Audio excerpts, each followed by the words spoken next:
अक्सर पेरेंट्स आके हमसे बात करते थे कि जी किताबें बहुत ज़्यादा हैं, है ना? इसको कम कर दिया जाए। तो मेरा ये सवाल होता था कि ठीक है, हम किताबें कम कर देंगे, तो माध्यम कोई ना कोई हमें जो सिलेबस का तो देना पड़ेगा। तो उसका हल क्या है कि हम टेक्नोलॉजी या मोबाइल फ़ोन के साथ बच्चों को जोड़ दें।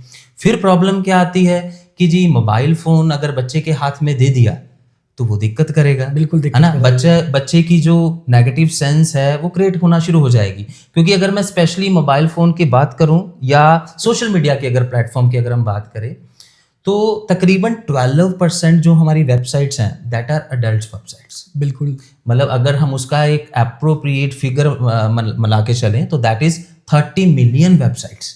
मतलब जब हम स्क्रॉल भी करेंगे, हम देखना भी नहीं चाहते हैं, तो फिर भी कुछ ना कुछ सामने आती ऐसा है। वो सामने आ जाएगा। सामने आती है ना? तो कहाँ-कहाँ से हम बच्चों को बचाएँगे? ये समाधान होना कि हम मोबाइल फ़ोन ही बच्चों से छीन लें, दैट इज़ नॉट पॉसिबल। मैं मानता हूँ कि कुछ चीज़ों को प्रेशराइज़ करके रोका जा सकता है, पर अगर हम फैक्ट ऑफ साइंस की बात करें या हम चाहे साइकोलॉजी की भी बात करें, जिस चीज़ को हम प्रेस करने की कोशिश करते हैं कि हमें ये नहीं करना, वो वो उतने बच्चे ही ज़्यादा ज़ोर करेंगे। के साथ वो ज़्यादा कर देती है। बिल्कुल। तो ऐसे ही अगर मोबाइल फ़ोन को हम रोकने की कोशिश करेंगे, उसको बच्चे को कहेंगे बेटा तूने टच भी नहीं करना, क्योंकि उसमें बच्चे के अंदर एक क्यूरियोसिटी है। जो हम उसको बोलते हैं ना बेटा तूने नहीं करना, वो पक्का करेगा। पक्का करेगा। तो इसका हल क्या है? तो इसका हल है AR ऑगमेंटेड रियलिटी बुक्स, जो हमारी पब्लिकेशन का एक कोर ऑफ हार्ट है। उसमें क्या है कि हमने जो स्क्रीन टाइम है, बच्चा टेक्नोलॉजी के साथ जुड़ेगा ही, अगर टेक्नोलॉजी के साथ नहीं जुड़ेगा तो कहीं ना कहीं वो इन फ्यूचर पीछे रह जाएगा। तो हमने क्या किया, उस स्क्रीन टाइम को पॉजिटिव यूटिलाइज करने के तरीके से इसको बुक्स को एनिमेशन बेस्ड बना दिया, जिसमें अगर टीचर कोई भी फॉर एग्जांपल चैप्टर पढ़ा रहा है, फॉर एग्जांपल वो एनिमल का ही चैप्टर है जिसमें टाइगर है, लॉयन है ना, काफी एलिफेंट है, कैमल्स हैं, मतलब काफी name of animals are there. तो टीचर के लिए भी पॉसिबल नहीं है कि वो बच्चे को लाइव दिखा सके।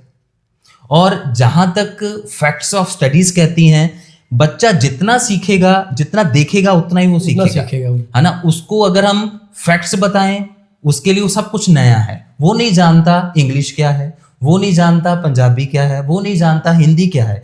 उसके लिए जो उसको दिखाया जा रहा है वही सब कुछ है ना? तो क्योंकि बच्चा बेसिकली जो सीखता है वो किससे सीखता है? देखने से, ऑब्जर्व करने से।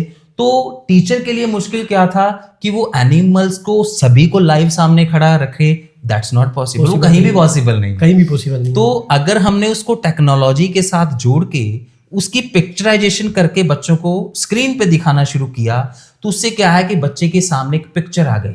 पिक्चर के साथ साथ उसको लाइव फैक्ट महसूस करवाने के लिए हमने क्या किया, उसमें साउंड